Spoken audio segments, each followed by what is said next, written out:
ਦਰਸ਼ਕੋ break ਤੋਂ ਬਾਅਦ ਤੁਹਾਡਾ ਸਭ ਦਾ ਭਰਪੂਰ ਸਵਾਗਤ ਹੈ। ਥਰਡ ਵਾਲੇ ਸੈਗਮੈਂਟ ਦੇ ਵਿੱਚ ਆਪਾਂ ਦੋ ਅਹਿਮ ਇਸ਼ੂਜ਼ ਉੱਪਰ ਗੱਲਬਾਤ ਕਰਨ ਜਾ ਰਹੇ ਹਾਂ। ਸੋ ਪਹਿਲੇ ਦੇ ਵਿੱਚ ਜਿਸ ਤਰ੍ਹਾਂ ਕਿ ਨੇਪਾਲ ਭਾਰਤ ਦੇ ਸਬੰਧਾਂ ਪ੍ਰਤੀ ਆਪਾਂ ਗੱਲਬਾਤ ਕਰਾਂਗੇ ਕਿ ਨੇਪਾਲ ਤੇ ਭਾਰਤ ਵਿਚਕਾਰ ਬੇਸ਼ੱਕ ਉੱਪਰੋਂ ਦੇਖਣ ਤੋਂ ਤਾਂ ਸ਼ਾਂਤੀ ਲੱਗਦੀ ਹੈ, ਪਰ ਜ਼ਮੀਨ ਦੇ ਥੱਲੇ ਲਾਵਾ ਉੱਭਰ ਰਿਹਾ ਹੈ। ਨੇਪਾਲ ਦੇ ਵਿਦੇਸ਼ ਮੰਤਰੀ ਨੇ ਇਸ ਸੰਬੰਧੀ ਹਿੰਦੂ ਅਖਬਾਰ ਨੂੰ ਦਿੱਤੇ ਇੱਕ ਇੰਟਰਵਿਊ ਵਿੱਚ ਆਪਣੇ ਨੇਪਾਲੀ ਪ੍ਰਾਈਡ ਦਾ ਜ਼ਿਕਰ ਕੀਤਾ ਹੈ।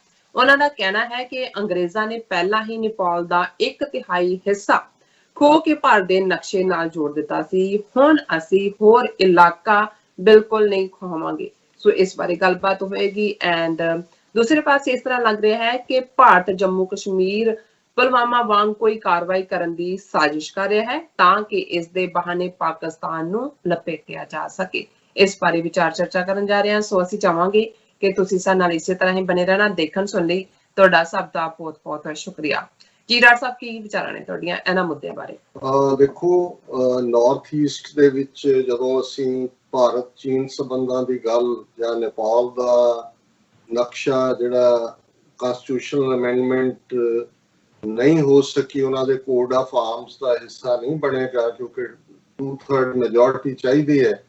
ਔਰ ਜਿਹੜੀਆਂ ਹਿੰਦੂਤਵੀ ਪੱਖੀ ਮੈਧਵੀ ਜਾਂ ਮਾਧਵੀ ਜਾਂ ਮਧਵੀ ਇਹ ਲਫ਼ਜ਼ ਇਵੇਂ ਪ੍ਰੋਨਾਊਂਸ ਹੁੰਦੇ ਨੇ, ਇਹ ਧਿਰਾਂ ਨੇ ਜਿਨ੍ਹਾਂ ਦਾ ਸਬੰਧ ਭਾਰਤੀ ਏਜੰਸੀਆਂ ਦੇ ਨਾਲ, ਉਹਨਾਂ ਦੇ 35 ਦੇ ਕਰੀਬ ਮੈਂਬਰ ਨੇ, ਉਹ ਜ਼ਿਆਦਾ ਰੋਲ ਚਾਹੁੰਦੇ ਸੀ। ਇਸ ਲਈ ਉਹਨੂੰ ਅਮੈਂਡਮੈਂਟ ਨੂੰ ਤਾਂ ਉਹਨਾਂ ਨੇ ਰੋਕ ਦਿੱਤਾ ਹੈ। ਪਰ ਆਲਰੇਡੀ ਉਹਨਾਂ ਦੇ ਸਾਰੇ ਮੁਲਕ ਦੇ ਅੰਦਰ ਇੰਨਾ ਜ਼ਬਰਦਸਤ ਸੈਂਟੀਮੈਂਟ ਹੈ against India and for Nepal ਕਿ ਉਹਨਾਂ ਦੇ ਪ੍ਰਾਈਮ ਮਿਨਿਸਟਰ ਮਿਸਟਰ ਓਲੀ ਹੋਣ ਜਾਂ ਉਹਨਾਂ ਦੇ foreign minister mister Pradeep Kumar Gyawali ਹੋਣ, ਉਹ ਪੂਰੇ ਵੋਕਲ ਨੇ ਕਿ ਹੁਣ ਅਸੀਂ ਆਪਣੇ ਨੇਪਾਲ ਦੇ ਹਿੱਤਾਂ ਦੇ ਨਾਲ ਕਿਸੇ ਨੂੰ ਖਿਲਵਾੜ ਨਹੀਂ ਕਰਨ ਦਿਆਂਗੇ। ਔਰ ਭਾਰਤ ਦਾ ਪ੍ਰੋਮਿਨੈਂਟ ਅਖਬਾਰ ਹੈ ਦਾ ਹਿੰਦੂ, ਇੱਥੋਂ ਤਮਿਲਨਾਡੂ ਚੋਂ ਛਪਦਾ ਹੈ, ਬਹੁਤ ਪੁਰਾਣਾ, ਔਰ ਉੱਥੋਂ ਦੀ ਜਿਹੜੀ ਫੇਅਰ ਰਿਪੋਰਟਿੰਗ ਹੈ, ਰਿਲੇਟਿਵਲੀ ਫੇਅਰ, ਉੱਥੇ ਤਾਂ ਕੋਈ ਵੀ ਫੇਅਰ ਨਹੀਂ ਹੈ, ਉਹਦੇ ਚ ਦਾ ਹਿੰਦੂ ਨੂੰ ਮੰਨਿਆ ਜਾਂਦਾ ਹੈ। ਔਰ ਉਹਨਾਂ ਦੇ ਫੋਰਨ ਮਿਨਿਸਟਰ ਪ੍ਰਦੀਪ ਕੁਮਾਰ ਗਿਆਵਲੀ ਨੇ ਇੰਟਰਵਿਊ ਦਿੱਤਾ ਹੈ ਉਹਨਾਂ ਨੂੰ, ਔਰ ਉਹਦੇ ਚ ਉਹਨਾਂ ਨੇ ਬੜੀ ਸਪਸ਼ਟਤਾ ਨਾਲ ਕਿਹਾ, ਉਹਨਾਂ ਨੇ ਕਿਹਾ ਕਿ ਦੇਖੋ, ਜਦੋਂ ਸੁਗੌਲੀ ਸੰਧੀ ਹੋਈ ਈਸਟ ਇੰਡੀਆ ਕੰਪਨੀ ਦੇ ਨਾਲ 1815 ਦੇ ਵਿੱਚ, ਤੇ ਆਲਰੇਡੀ ਸਾਡਾ 1/3 ਜਿਹੜਾ ਨੇਪਾਲੀ ਅੰਪਾਇਰ ਦਾ ਹਿੱਸਾ ਸੀ ਉਹ ਈਸਟ ਇੰਡੀਆ ਕੰਪਨੀ ਨੇ ਦੱਬ ਲਿਆ ਕਿਉਂਕਿ ਅਸੀਂ ਜੰਗ ਦੇ ਵਿੱਚ ਹਾਰ ਚੁੱਕੇ ਸੀ। ਔਰ ਹਾਰੇ ਦੇ ਕੋਲ ਕੋਈ ਬਹੁਤੀ ਚੋਇਸ ਨਹੀਂ ਹੁੰਦੀ। ਅਸੀਂ 2/3 ਬਚਾਉਣ ਦੇ ਲਈ 1/3 ਜਾਣ ਦਿੱਤਾ, ਜਿਹਦੇ ਜਿਵੇਂ ਮੈਂ ਕਿਹਾ ਸੀ ਕਿ ਬਹੁਤ ਸਾਰੇ ਖਿੱਤੇ ਅੱਜ ਜਿਹੜੇ ਭਾਰਤ ਦੇ ਉੱਤਰ ਪ੍ਰਦੇਸ਼, ਬਿਹਾਰ ਜਿਹੜਾ ਮੈਦਾਨੀ ਇਲਾਕਾ ਸੀ ਔਰ ਇਸ ਸਾਰੇ ਦੇ ਨਾਲ ਜੁੜਿਆ ਹੋਇਆ ਇਲਾਕਾ, ਉਹਨਾਂ ਨੂੰ ਗਿਵ ਅਪ ਕਰਨਾ ਪਿਆ, ਜਿਹਦੇ ਚ ਈਵਨ ਜਿਵੇਂ ਅਸੀਂ ਹਿਮਾਚਲ ਦੇ ਕੁਝ ਹਿੱਸੇ ਦੇ ਹਵਾਲੇ ਨਾਲ ਵੀ ਗੱਲ ਕੀਤੀ ਸੀ। ਬੇਸ਼ੱਕ ਸ਼ਿਮਲਾ ਸ਼ਹਿਰ ਬਾਅਦ ਚ ਅੰਗਰੇਜ਼ਾਂ ਨੇ ਬਣਾਇਆ, ਪਰ ਉਸ ਤੋਂ ਪਹਿਲਾਂ ਉਹ ਜਿਹੜਾ ਪਿੰਡ ਜਾਂ ਉਹ ਸਾਰਾ ਏਰੀਆ ਸੀ ਉਹ ਨੇਪਾਲੀਆਂ ਦੇ ਕੰਟਰੋਲ ਦੇ ਵਿੱਚ। ਉਹਨਾਂ ਨੇ ਕਿਹਾ ਜੀ ਅਸੀਂ 1/3 ਜਿਹੜਾ ਨੇਪਾਲ ਤਾਂ ਗਵਾ ਲਿਆ, ਔਰ ਉਸ ਤੋਂ ਬਾਅਦ ਹੁਣ ਜੋ ਸਾਡੇ ਕੋਲ ਹੈ, ਔਰ ਉਹਦੇ ਚ ਉਹਨਾਂ ਨੇ ਬਾਰ-ਬਾਰ ਜਿੱਥੇ ਸੁਗੌਲੀ ਸੰਧੀ ਦੀ ਗੱਲ ਕੀਤੀ ਕਿ ਉਹਦੇ ਚ ਸੁਗੌਲੀ ਸੰਧੀ ਦੇ ਜਿਹੜੇ 3 ਇਲਾਕੇ ਜਿਨ੍ਹਾਂ ਨੂੰ ਲੈ ਕੇ ਇਹਨਾਂ ਦੀ ਹੁਣ ਟੱਕਰ ਹੋ ਰਹੀ ਹੈ, ਕਾਲਾ ਪਾਣੀ, ਲਿੰਪੀਤੁਰਾ ਤੇ ਲਿਪੂ ਲੇਕ, ਕਿ ਇਹ ਨੇਪਾਲ ਚ ਦਿਖਾਏ ਹੋਏ ਨੇ। ਉਹਨਾਂ ਨੇ ਕਿਹਾ ਜੀ ਤੁਹਾਡੇ ਵੀ 47 ਤੋਂ ਬਾਅਦ ਈਵਨ ਆਈਕੇ ਗੁਜਰਾਲ ਨਾਲ 1997 ਚ ਜਦੋਂ ਅਸੀਂ ਐਗਰੀਮੈਂਟ ਸਾਡਾ ਹੋਇਆ, ਉਦੋਂ ਇਹ ਸੀ ਕਿ ਭਾਰਤ ਸੈਂਸਿਟੀਵਿਟੀਜ਼ ਦਾ ਖਿਆਲ ਰੱਖੇਗਾ ਪਰ ਇਹਨਾਂ ਇਲਾਕਿਆਂ ਨੂੰ ਨੇਪਾਲ ਦਾ ਮੰਨਿਆ ਜਾਏਗਾ। ਲੇਕਿਨ ਤੁਸੀਂ ਨਵਾਂ ਨਕਸ਼ਾ ਜਾਰੀ ਕਰਕੇ ਉਹ ਸਾਰੇ ਦੇ ਵਿੱਚ ਕੀਤਾ, ਔਰ ਇਹ ਉਹਨਾਂ ਨੇ ਬੜੀ ਮਜ਼ਬੂਤੀ ਦੇ ਨਾਲ ਜਿਹੜੇ ਉਹਨਾਂ ਦੇ ਲਫ਼ਜ਼ ਨੇ, ਜਿਹਦੇ ਚ ਉਹਨਾਂ ਨੇ ਈਵਨ ਜਿਹੜਾ ਹਿੰਦੂ ਦਾ ਹੈਡਲਾਈਨ ਹੈ ਇਸ ਸਾਰੇ ਇੰਟਰਵਿਊ ਦਾ, ਉਹਦੇ ਚ ਵੀ ਉਹਨਾਂ ਨੇ ਕਿਹਾ ਕਿ ਵੀ ਨੇਪਾਲ ਨੇ ਕਿਹਾ ਕਿ 1/3 ਹਿੱਸਾ ਅਸੀਂ ਪਹਿਲਾਂ ਹੀ ਭਾਰਤ ਕੋਲ ਹਾਰ ਚੁੱਕੇ ਹਾਂ। ਉਹਨਾਂ ਨੇ ਭਾਰਤ ਕੋਲ ਕਿਹਾ ਕਿਉਂਕਿ ਜ਼ਾਹਰ ਹੈ ਕਿ ਜਿਹੜਾ ਉਹਨਾਂ ਨੇ ਉਸ ਵੇਲੇ ਬ੍ਰਿਟਿਸ਼ ਈਸਟ ਇੰਡੀਆ ਕੰਪਨੀ ਕੋਲ ਹਾਰਿਆ, ਜਦੋਂ 47 ਚ ਭਾਰਤ ਗਿਆ ਤੇ ਜੋ ਈਸਟ ਇੰਡੀਆ ਕੰਪਨੀ ਦੀ ਮਲਕੀਅਤ ਸੀ, ਜਿਹੜਾ ਵੀ ਭਾਰਤ ਦੇਸ਼ 2/3, ਉਹ ਤਾਂ ਉਹਨਾਂ ਨੇ ਇੰਡੀਆ ਪਾਕਿਸਤਾਨ ਚ ਵੰਡਿਆ, 1/3 ਮਹਾਰਾਜਿਆਂ ਰਾਜਿਆਂ ਕੋਲ ਰਿਹਾ।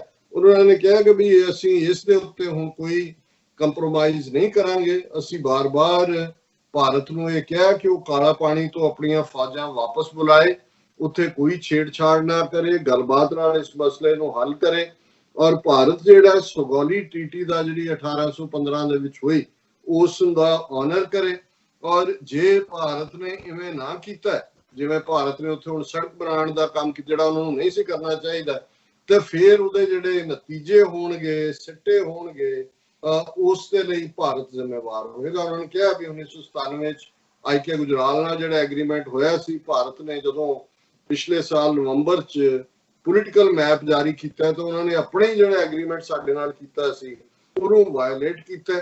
ਔਰ ਅਸੀਂ ਜਿਹੜਾ ਇਹਨੂੰ ਸਾਡਾ ਪ੍ਰਾਈਡ ਹੈ, ਅਸੀਂ ਤਾਂ ਉਹ 1/3 ਨਹੀਂ ਭੁੱਲੇ ਹਾਂ ਜਿਹੜਾ ਅੰਗਰੇਜ਼ਾਂ ਨੇ ਸਾਡੇ ਤੋਂ ਖੋਇਆ। ਔਰ ਉਹਨਾਂ ਦੇ ਐਕਸੈਪਟ ਸ਼ਬਦ ਨੇ ਕਿ ਜਿਹੜੀ ਇਹ ਸੁਗੌਲੀ ਸੰਧੀ ਹੈ ਇਹਦੇ ਚੋਂ ਕੋਈ ਸਾਡਾ ਪ੍ਰਾਈਡ ਨਹੀਂ ਨਿਕਲਦਾ, ਪਰ ਜੋ ਹੈ ਜੇ ਤੁਸੀਂ ਉਹਦੇ ਚੋਂ ਵੀ ਅੱਗੇ ਸਾਡੇ ਤੇ ਕਬਜ਼ਾ ਕਰਨਾ ਚਾਹੋਗੇ ਤੇ ਇਹਨੂੰ ਅਸੀਂ ਜਿਹੜਾ ਹੈ ਉਹ ਭੁੱਲ ਨਹੀਂ ਸਕਾਂਗੇ ਕਦੇ ਵੀ। ਔਰ ਇਹ ਜਿਹੜੀ ਹੈ ਇਸ ਦੇ ਉੱਤੇ ਗੱਲਬਾਤ ਰਾਹੀਂ ਭਾਰਤ ਹੱਲ ਕਰੇ, ਨਹੀਂ ਤਾਂ ਫਿਰ ਇਹਦੇ ਕਨਸੀਕੁਐਂਸਿਸ ਦੇ ਲਈ ਤਿਆਰ ਰਹੇ। ਸੋ ਅਸੀਂ ਸਮਝਦੇ ਹਾਂ ਕਿ ਬੇਸ਼ੱਕ ਨੇਪਾਲ ਸਾਈਜ਼ ਦੇ ਵਿੱਚ ਛੋਟਾ ਹੈ, ਰਿਸੋਰਸਿਸ ਘੱਟ ਨੇ, ਲੈਂਡ ਲੌਕਡ ਹੈ, ਪਰ ਉਹਨਾਂ ਦਾ ਪ੍ਰਾਈਡ ਜਿਹੜਾ ਗੁਰਖਾ ਪ੍ਰਾਈਡ ਹੈ, ਜਿਹੜਾ ਉਹਨਾਂ ਦੀ ਆਜ਼ਾਦੀ ਨਾਲ ਜੁੜਿਆ ਹੈ, ਉਹ ਬਰਾਬਰ ਕਾਇਮ ਹੈ। ਔਰ ਬੇਸ਼ੱਕ ਕਨਸਟੀਟਿਊਸ਼ਨਲ ਅਮੈਂਡਮੈਂਟ ਨਹੀਂ ਹੋ ਸਕੀ, ਪਰ ਉਹਨਾਂ ਨੇ ਜਿਹੜਾ ਆਪਣਾ ਇਸ਼ੂ ਗਿਵ ਅਪ ਨਹੀਂ ਕੀਤਾ। ਔਰ ਜ਼ਾਹਰ ਹੈ ਕਿ ਆਉਣ ਵਾਲੇ ਪੀਰੀਅਡ 'ਚ ਜੇ ਭਾਰਤ ਨੇ ਨੇਪਾਲੀਆਂ ਦੀਆਂ ਜਿਹੜੀਆਂ ਸੈਂਸਿਟੀਵਿਟੀਜ਼ ਨੇ ਉਹਨਾਂ ਦਾ ਧਿਆਨ ਨਾ ਰੱਖਿਆ ਤੇ ਫਿਰ ਇਹ ਵੀ ਭਾਰਤ ਦੀ ਵੱਖੀ ਦੇ ਵਿੱਚ ਇੱਕ ਪੱਕਾ ਜਿਹੜਾ ਪਿੰਡਾ ਉਹ ਖੁੱਭਿਆ ਰਹੇਗਾ। ਦੂਸਰੇ ਪਾਸੇ ਜਦੋਂ ਕੱਲ ਅਸੀਂ ਇਮਰਾਨ ਖਾਨ ਸਾਹਿਬ ਦੇ ਟਵੀਟ ਦੀ ਗੱਲ ਕੀਤੀ ਸੀ, ਉਹਦੇ 'ਚ ਉਹਨਾਂ ਨੇ ਇੱਕ ਗੱਲ ਕਹੀ ਸੀ, ਉਹਨਾਂ ਨੇ ਭਾਰਤ ਨੂੰ ਦੋਸ਼ੀ ਠਹਿਰਾਇਆ ਕਿ ਵੀ ਚੀਨ ਔਰ ਨੇਪਾਲ ਨਾਲ ਉਹ ਬਾਰਡਰ ਡਿਸਪਿਊਟ ਨਹੀਂ ਡਿਸਾਈਡ ਕਰ ਰਿਹਾ, ਉੱਥੇ ਉਹਦੇ ਐਕਸਪੈਂਸ਼ਨਿਸਟ ਡਿਜ਼ਾਈਨ ਨੇ। ਬੰਗਲਾਦੇਸ਼ ਦੇ ਹਵਾਲੇ ਨਾਲ ਉਹਨਾਂ ਨੇ ਕਿਹਾ ਵੀ ਉਹਨਾਂ ਦੇ ਨੂੰ ਦੱਬਣ ਦੇ ਲਈ ਸੀਏ ਸਿਟੀਜ਼ਨਸ਼ਿਪ ਅਮੈਂਡਮੈਂਟ ਐਕਟ ਲਿਆਂਦਾ। ਔਰ ਪਾਕਿਸਤਾਨ ਨੂੰ ਜਿਹੜੇ ਨੇ ਉਹ ਫਾਲਸ ਫਲੈਗ ਆਪਰੇਸ਼ਨ ਰਾਹੀਂ ਜਿਹੜਾ ਉਹ ਧਮਕਾਇਆ ਜਾ ਰਿਹਾ। ਔਰ ਅਜੇ ਇਸ ਟਵੀਟ ਦੀ ਮੇਰੇ ਖਿਆਲ ਹੈ ਸਹੀ ਵੀ ਨਹੀਂ ਸੀ ਸੁੱਕੀ ਤੇ ਇਹ ਗੱਲ ਸਾਹਮਣੇ ਆਈ ਕਿ ਜਦੋਂ ਉਹਨਾਂ ਨੇ ਇਹ ਗੱਲ ਕਹੀ, ਜ਼ਾਹਰ ਹੈ ਉਹਨਾਂ ਕੋਲ ਜ਼ਰੂਰ ਇੰਟੈਲੀਜੈਂਸ ਪੁਖਤਾ ਹੋਏਗੀ ਕਿ ਭਾਰਤ ਆਉਣ ਵਾਲੇ ਪੀਰੀਅਡ ਦੇ ਵਿੱਚ ਕੁਛ ਨਾ ਕੁਛ ਫਾਲਸ ਫਲੈਗ ਹੋ ਕੇ ਫਸਿਆ ਹੋਇਆ ਹੈ। ਤੇ ਮੁਸਲਮਾਨਾਂ ਦੇ ਖਿਲਾਫ ਜਾਂ ਪਾਕਿਸਤਾਨ ਦੇ ਖਿਲਾਫ ਇੰਨੀ ਕਿ ਨਫ਼ਰਤ ਹੈ ਕਿ ਜਦੋਂ ਮਰਜ਼ੀ ਉਸ ਨੂੰ ਉੱਥੇ ਉਹ ਕੈਸ਼ ਕਰਵਾ ਲੈਂਦੇ ਨੇ।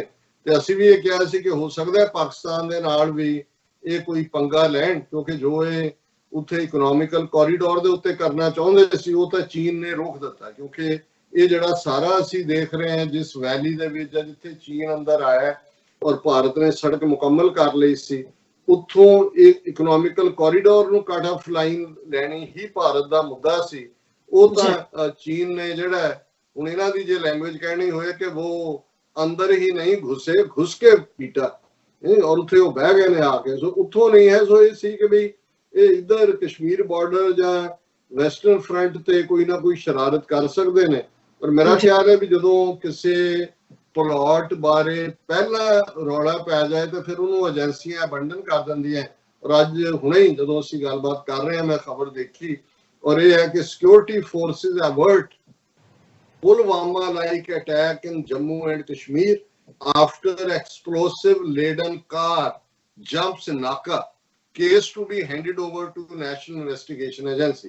ਹੁਣੇ ਉਹਨਾਂ ਨੇ ਸ੍ਰੀਨਗਰ ਅਨੰਤਨਾਗ ਦੀ ਰੇਟ ਲਾਈਨ ਦੇ ਨਾਲ ਖਬਰ ਬਣਾਈ ਕਿ ਜੀ ਇੱਕ ਜਿਹੜੀ ਕਾਰ ਹੈ ਉਹ ਜਿਹੜੀ ਕਿ ਲੱਦੀ ਹੋਈ ਸੀ ਐਕਸਪਲੋਸਿਵਸ ਦੇ ਨਾਲ, ਉਹਨੂੰ ਸਿਗਨਲ ਦਿੱਤਾ ਰੁਕਣ ਦਾ, ਉਹ ਨਹੀਂ ਰੁਕੀ ਔਰ ਉਹ ਅੱਗੇ ਜਾ ਕੇ ਬੰਦਾ ਦੌੜ ਗਿਆ। ਔਰ ਬਾਅਦ ਦੇ ਵਿੱਚ ਨਾਕਾ ਵਾਸ ਸੈਟ ਅਪ ਬਾਈ ਦਾ ਜੁਆਇੰਟ ਫੋਰਸਿਸ ਵਾਈਲ ਵਹੀਕਲਸ ਵਰ being ਜੰਪਡ। One of them jumped the barricade and tried to flee the spot. Our vehicle didn't go far and was abandoned after around 200 meters. ਕਿ ਉਹਨੂੰ ਗੱਡੀ ਨੂੰ ਛੱਡ ਕੇ ਦੌੜ ਗਿਆ 200 ਮੀਟਰ ਹੀ ਨਾਕੇ ਤੋਂ ਅੱਗੇ ਗਈ। Security personal were chasing the car, found it abandoned by the roadside. On further checking of the car, it was found to be laden with explosive. ਜਦੋਂ ਅੱਗੋਂ ਚੈੱਕ ਕੀਤਾ ਤੇ ਉਹਦੇ ਵਿੱਚ ਐਕਸਪਲੋਸਿਵ ਭਰੇ ਹੋਏ ਸੀ, ਬਾਰੂਦ ਸੀ, ਔਰ ਉਹਨੂੰ ਡਿਸਪੋਜ਼ ਆਫ ਕਰ ਦਿੱਤਾ ਹੈ। ਔਰ ਇਹ ਜਿਹੜਾ ਕਾਰ ਜਿਹੜੀ ਹੈ ਉਹ ਨੈਸ਼ਨਲ ਇਨਵੈਸਟੀਗੇਟਿਵ ਏਜੰਸੀ ਦੇ ਹਵਾਲੇ ਕਰ ਦਿੱਤੀ ਹੈ। ਅਜੇ ਇਹਦੇ ਤੇ ਆਫੀਸ਼ੀਅਲ ਸਟੇਟਮੈਂਟ ਆਣੀ ਹੈ ਔਰ ਉਹਨਾਂ ਨੇ ਆਪ ਹੀ ਇਸ ਤੋਂ ਪਹਿਲਾਂ ਹੀ ਕਹਿ ਦਿੱਤਾ ਹੈ ਕਿ ਭਾਈ ਇਹ ਜਿਹੜਾ ਕੋਈ ਨਾ ਕੋਈ ਇਸ ਕਿਸਮ ਦਾ ਅਟੈਕ ਉਹ ਕਰਨਾ ਚਾਹੁੰਦੇ ਸੀ ਜਿਹੜਾ ਕਿ ਪੁਲਵਾਮਾ ਵਰਗਾ ਹੁੰਦਾ। ਸੋ ਮੈਨੂੰ ਜਿਉਂ ਹੀ ਮੈਂ ਖਬਰ ਦੇਖੀ ਮੈਂ ਕਿਹਾ ਕਿ ਇਹ ਹੈ ਕਿ ਜਦੋਂ ਕੋਈ ਪ੍ਰੀਐਂਪਟ ਹੋ ਜਾਏ ਕਿ ਵੀ ਪਹਿਲਾਂ ਹੀ ਉਹਨਾਂ ਨੇ ਇਮਰਾਨ ਖਾਨ ਨੇ ਕਹਿ ਦਿੱਤਾ ਹੈ ਕਿ ਵੀ ਇਹ ਇਹਨਾਂ ਤਿੰਨਾਂ ਮੁਲਕਾਂ ਨੂੰ ਬੰਗਲਾਦੇਸ਼, ਚਾਈਨਾ ਔਰ ਨੇਪਾਲ ਨੂੰ ਤਾਂ ਦੂਸਰੇ ਤਰੀਕੇ ਨਾਲ ਧਮਕਾ ਰਿਹਾ, ਪਾਕਿਸਤਾਨ ਦੇ ਖਿਲਾਫ ਫਾਲਸ ਫਲੈਗ ਆਪਰੇਸ਼ਨ। ਸੋ ਜ਼ਾਹਿਰ ਹੈ ਕਿ ਫਾਲਸ ਫਲੈਗ ਆਪਰੇਸ਼ਨ ਇਨ ਦਾ ਆਫਿੰਗ ਸੀ ਜਿਹੜਾ ਇਹਨਾਂ ਨੂੰ ਫਿਰ ਟਰਮੀਨੇਟ ਕਰਨਾ ਪਿਆ। ਪਰ ਕਿਉਂਕਿ ਬਾਕੀ ਸਾਰੀ ਤਿਆਰੀ ਹੋਈ ਹੁੰਦੀ ਹੈ, ਬੰਦੇ ਨੇ ਆਣਾ ਹੁੰਦਾ ਹੈ, ਉੱਥੇ ਮੀਡੀਆ ਨੂੰ ਵੀ ਉਸ ਕਿਸਮ ਦਾ ਦਿਖਾਣਾ ਹੁੰਦਾ ਹੈ, ਸੋ ਉਹਨਾਂ ਨੇ ਕਿਹਾ ਜੀ ਗੋ ਹੈਡ ਕਰਕੇ ਹੁਣ ਇਹਨੂੰ ਸਿਕਿਉਰਿਟੀ ਦਸਤਿਆਂ ਦੀ ਕਾਮਯਾਬੀ ਦੱਸ ਦਿਓ ਕਿ ਜੀ ਉਹਨਾਂ ਨੇ ਇੱਕ ਬਹੁਤ ਵੱਡਾ ਜਿਹੜਾ ਪੁਲਵਾਮਾ ਵਰਗਾ ਹਮਲਾ ਹੋਣ ਜਾ ਰਿਹਾ ਸੀ ਉਹਨੂੰ ਰੋਕ ਦਿੱਤਾ। ਸੋ ਇਸ ਗੱਲ ਦਾ ਧਿਆਨ ਰਹੇ। ਬੇਸ਼ੱਕ ਅਸੀਂ ਸਮਝਦੇ ਹਾਂ ਕਿ ਚਾਈਨਾ ਔਰ ਭਾਰਤ ਦੇ ਵਿਚਾਲੇ ਬੈਕ ਚੈਨਲ डिप्लोमैटिक टॉक्स चल रही हैं और जाहिर है चाइना ने अपना वक्ती ऑब्जेक्टिव ਜਿਹੜਾ ਭਾਰਤ ਦੇ ਗੋਡੇ ਲਵਾਣਾ ਸੀ ਉਹਨਾਂ ਦੀ ਬਾਉਂਡਰੀ ਦੇ ਅੰਦਰ ਆ ਕੇ 4-5 ਸਕੁਅਰ ਕਿਲੋਮੀਟਰ ਉਹਨਾਂ ਨੇ ਥਾਂ ਵੀ ਔਰ ਆਪਣਾ ਟਿਕਾਣਾ ਵੀ ਜਿਵੇਂ ਉਹਨਾਂ ਦੀ ਕ੍ਰੋਲਿੰਗ ਸਟ੍ਰੈਟਜੀ ਹੁੰਦੀ ਹੈ ਉਨੀ ਥਾਂ ਕਰਕੇ ਉਹ ਰੁਕ ਗਏ ਨੇ। ਉਹ ਕਹਿੰਦੇ ਠੀਕ ਹੈ ਬਿਲਕੁਲ ਅਸੀਂ ਅਮਨ ਉਹਨਾਂ ਨੂੰ ਵੀ ਕਹਿੰਦੇ ਭਾਈ ਭਾਈ। ਲੇਕਿਨ ਭਾਰਤ ਨੂੰ ਵੀ ਪਤਾ ਲੱਗ ਗਿਆ ਕਿ ਭਾਈ ਇਹ ਜਿਹੜੇ ਹਵਾਵਾਂ 'ਚ ਉੱਡਦੇ ਨੇ ਉਹ ਹਵਾਵਾਂ ਉਡਾਣ ਦੀ ਸਮਰੱਥਾ ਨਹੀਂ ਰੱਖਦੀਆਂ। ਉਹ ਤਾਂ ਜਿਹੜਾ ਉਹ ਥੱਲੇ ਸੁੱਟਣ ਦੇ ਵਿੱਚ ਹੀ ਹੁੰਦਾ ਹੈ ਕਿ ਵੀ ਪਤਾ ਉਦੋਂ ਹੀ ਲੱਗਦਾ ਜਦੋਂ ਕਿ ਧੜਮ ਕਰਕੇ ਥੱਲੇ ਡਿੱਗਦਾ। ਉਹ ਡਿੱਗੇ ਨੇ ਪਰ ਪਾਕਿਸਤਾਨ ਉਹ ਸਮਝਦੇ ਨੇ ਕਿ ਭਾਈ ਇਹਨੂੰ ਅਸੀਂ ਜਿਹੜਾ ਹੈ ਉਹ ਪਹਿਲਾਂ ਵੀ ਕੀਤਾ ਔਰ ਉਹ ਸੌਦਾ ਵਿਕਿਆ ਵੀ ਹੈ, ਇੰਟਰਨੈਸ਼ਨਲ ਕਮਿਊਨਿਟੀ 'ਚ ਵੀ ਵਿਕਿਆ, ਆਪਣੇ ਲੋਕਾਂ 'ਚ ਵੀ ਵਿਕਿਆ। ਸੋ ਇਸ ਗੱਲ ਦਾ ਧਿਆਨ ਰਹੇ ਕਿ ਹੁਣ ਇਸ ਸਾਰੇ ਤੋਂ ਬਾਅਦ ਜਦੋਂ ਚੀਨ ਤੋਂ ਤਾਜ਼ਾ ਕੁੱਟ ਖਾਧੀ ਹੈ ਤੇ ਪਾਕਿਸਤਾਨ ਦੇ ਵਿੱਚ ਵੀ ਜੇ ਇਸ ਕਿਸਮ ਦੀ ਕੋਈ ਦਿਲਵਦੀ ਕਰਨਗੇ ਤੇ ਫਿਰ ਉਸ ਦਾ ਖਮਿਆਜ਼ਾ ਇਹਨਾਂ ਨੂੰ ਭੁਗਤਣਾ ਪਏਗਾ। ਔਰ ਇਹ ਜਿਹੜੀ ਮੋਦੀ ਔਰ ਇਹਨਾਂ ਦੀ ਸਾਰੀ ਸਰਕਾਰ ਦੀਆਂ ਨੀਤੀਆਂ ਨੇ ਉਸ ਦੇ ਬਾਰੇ ਤਾਂ ਉਹੀ ਪੰਜਾਬੀ ਦਾ ਖਾਣ ਮੈਨੂੰ ਆ ਰਿਹਾ ਕਿ ਇੱਕ ਸ਼ਦੈਣ ਤੇ ਦੂਜੀ ਸਿਵਿਆਂ ਦੇ ਰਾਹ। ਕਿ ਹੁਣ ਇੱਕ ਤਾਂ ਵੈਸੇ ਹੀ ਸ਼ਦੈਣ ਹੈ, ਕਮਲੀ ਵੀ ਕਹਿੰਦੇ ਨੇ ਮਾਰਨ ਵਾਲੇ ਜਦੋਂ ਉਹਨੂੰ ਕਹਿੰਦੇ ਇੱਕ ਕਮਲੀ ਦੂਜੀ ਸਿਵਿਆਂ ਦੇ ਰਾਹ, ਇੱਕ ਸ਼ਦੈਣ ਤੇ ਦੂਜੀ ਸਿਵਿਆਂ ਦੇ ਰਾਹ। ਹੁਣ ਇੱਕ ਪਾਸੇ ਵੈਸੇ ਇਹਨਾਂ ਦੀ ਹਿੰਦੂਤਵਾਦ ਦੀ ਆਈਡੀਓਲੋਜੀ ਸ਼ਦਾਈ ਕਰਨ ਵਾਲੀ ਹੈ, ਪਾਗਲਪਨ ਹੈ, ਔਰ ਜਿਹੜਾ ਹੁਣ ਇਹਨਾਂ ਨੇ ਸਿਵਿਆਂ ਦਾ ਰਾਹ ਚੁਣਿਆ, ਸਿਵੇ ਕ੍ਰੀਮੇਸ਼ਨ ਗਰਾਊਂਡ ਨੂੰ ਕਹਿੰਦੇ ਨੇ, ਗ੍ਰੇਵ ਯਾਰਡ ਹੋਏ, ਸ਼ਮਸ਼ਾਨ ਹੋਏ, ਤੇ ਇਹ ਫਿਰ ਸ਼ਮਸ਼ਾਨ ਦਾ ਸਿਵਿਆਂ ਦਾ ਹੀ ਰਾਹ ਹੋਏਗਾ ਇਹਨਾਂ ਦੇ ਲਈ। ਇਹ ਇਸ ਗੱਲ ਬਾਰੇ ਕੋਈ ਸ਼ੱਕ ਸ਼ੁਬਾ ਨਹੀਂ ਹੋਣਾ ਚਾਹੀਦਾ। ਜੀ ਡਾਕਟਰ ਸਾਹਿਬ ਤੁਹਾਡਾ ਬਹੁਤ ਸ਼ੁਕਰੀਆ। ਸਾਡੇ ਜੋ ਕੱਲ ਵਾਲੇ ਪ੍ਰੋਗਰਾਮ ਦੇ ਥੱਲੇ ਕਾਫੀ ਸਾਰੇ ਮੈਸੇਜ ਸਨ ਫੇਸਬੁੱਕ ਤੇ ਵੀ ਤੇ YouTube ਤੇ ਉੱਪਰ ਵੀ, ਅਸੀਂ ਸਭ ਦਾ ਬਹੁਤ ਸ਼ੁਕਰੀਆ ਅਦਾ ਕਰਦੇ ਹਾਂ। ਪਰ ਪ੍ਰੋਗਰਾਮ ਦੀ ਸਮਾਂ ਸੀਮਾ ਨੂੰ ਮੁੱਖ ਰੱਖਦੇ ਹਾਂ ਅਸੀਂ ਆਪਣੇ ਦਰਸ਼ਕਾਂ ਦੇ ਜੋ ਮੈਸੇਜ ਨੇ ਉਹ ਸ਼ੇਅਰ ਨਹੀਂ ਕਰ ਪਾਵਾਂਗੇ। ਸੋ ਇੱਥੇ ਲੈਣੇ ਆ ਬ੍ਰੇਕ। ਵੀਅਰਸ ਤੁਸੀਂ ਇਸੇ ਤਰ੍ਹਾਂ ਹੀ ਬਨੇ ਰਹਿਣਾ। ਮਿਲਦੇ ਹਾਂ ਛੋਟੇ ਜਿਹੇ ਬ੍ਰੇਕ ਤੋਂ ਬਾਅਦ।